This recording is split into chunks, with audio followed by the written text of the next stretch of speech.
chess friends, I hope you are doing well. Today, I have RedFish, a brilliant chess guy, or you can say it an engine, who is the boss in the Czech Classical Chess Championship. I played a game with him where I brilliantly sacrificed my knight in the opening and played an epic Vienna Gambit. So, stay tuned until the end of the video, and let's get started without wasting any time. I started the game with e4, and at this point, we have e5 and bishop going to c4, deploying the bishop's opening, which is marvelous.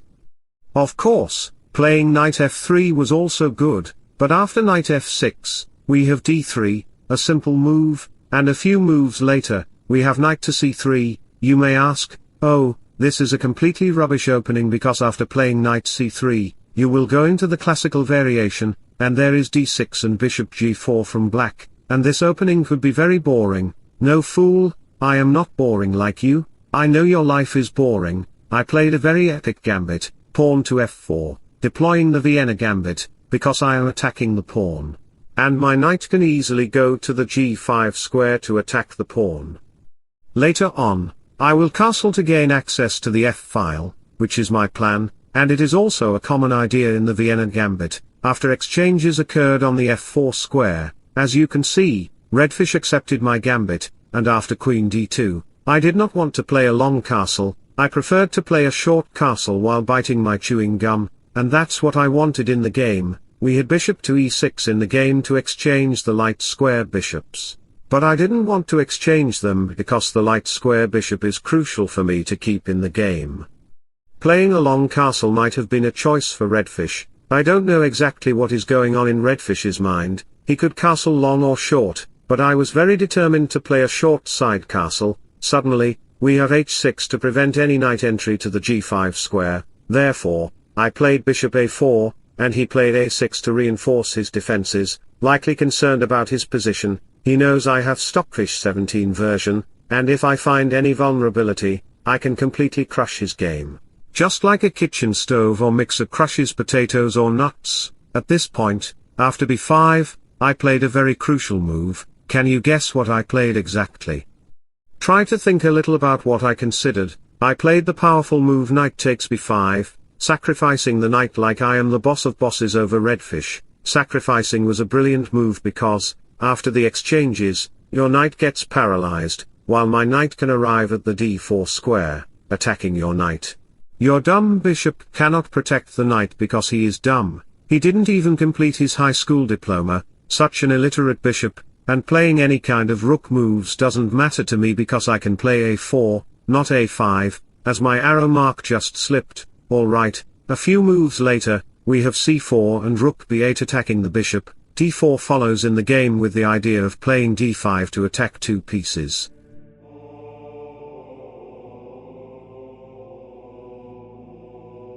Can you see that my single pawn, worth only 1 point, is able to attack 6 points worth of material?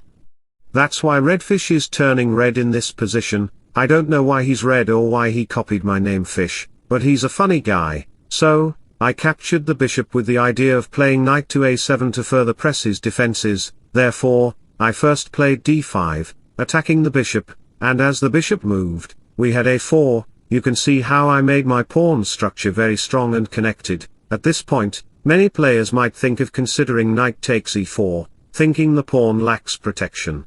But doing so would be a very bad choice. If you capture the pawn, I would simply consider queen to d4, attacking your two vulnerable knights. Even if you dare to play knight c5 to protect your vulnerable knights, I wouldn't consider b4. I would play a different strong move, queen takes g7, attacking your rook. Of course, you would have to move your rook. You have no other choice. You can see how I am influencing you to decide what you should or shouldn't play. That's how my chess game works.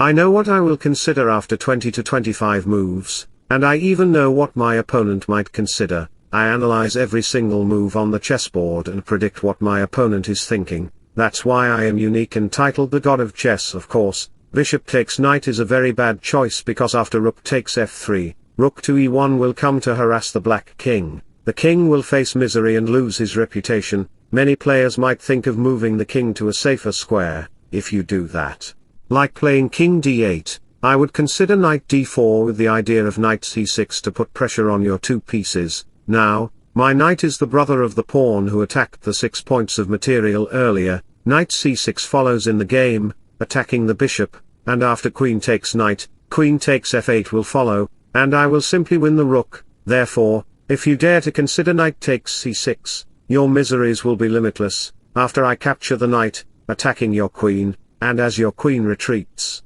your g5 bishop will be under attack. Therefore, your g6 bishop will be unprotected, allowing me to capture it and eventually capture your rook as well. The position will be over for you. So, let me share an inspirational quote in sudden with you. Be patient with yourself, you are growing stronger every day, the weight of the world will become lighter, and you will begin to shine brighter. Don't give up. Alright, going back to the position, we can see that capturing the pawn on the e4 square would have been a very bad choice. That's why after castling, we had queen to c2, gaining access to the diagonal. As the rook moved, we had bishop e3, and a few moves later, rook to c1, gaining access to the file. Later, we had bishop g6 and a5. You can see how my two connected pawns are advancing towards victory, gaining control of another territory.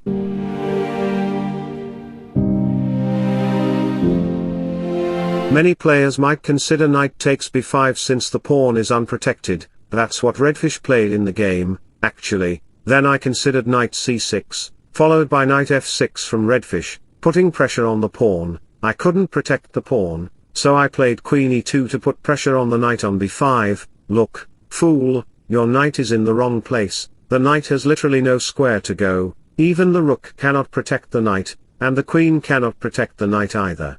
The knight is just vulnerable.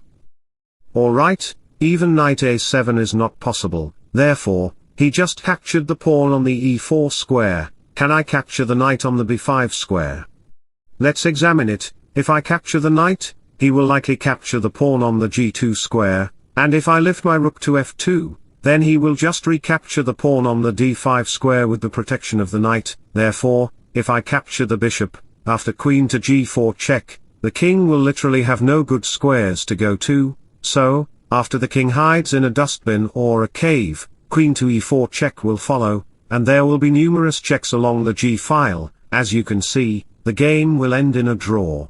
But I don't want to draw this game because RedFish is like a pack of shoes I ordered from an online retailer, and I cannot draw with him. He became very angry after hearing my comment and played a very nasty looking move. Can you guess what RedFish played in this position? RedFish became nasty and played knight to a4. What a brilliant move, right? Of course, it is not a brilliant move, but it's one that no human would usually find. The idea behind the sacrifice is that he wants to develop my pawns, and my attacks will be reduced. Therefore, the bishop will move back, rook to e8 can come, and everything will go smoothly. So, after knight a3, I didn't capture the knight immediately. Instead, I played h3 and captured the knight later. I also had queen to b5 to defend the knight. We had queen exchanges on the board, and as you can see, we had rook takes a5. A few moves later, as the game progressed, bishop d4 arrived, attacking the knight through the rooks on this file. After the rook moved, I captured the pawn. A few moves later, you can see we were just maneuvering some pieces. Eventually, we had bishop d4 followed by h5 and rook to f1. Here, I illustrated my valor by capturing the bishop with my rook. The point is that after the capture, I recaptured the pawn on the g7 square, making your pawn vulnerable. I created two passed pawns, as you can see in the game. A few moves later, there were some dances with the pieces on the board, with rook f2 followed by g4. A few moves later, we had bishop e3 and g6 on the board, and the game continued. Going back one move, when I considered rook to g5, you might ask if playing c4 could be an option. If you do so, I would consider h6. After rook c8, my king would move down to the e1 square.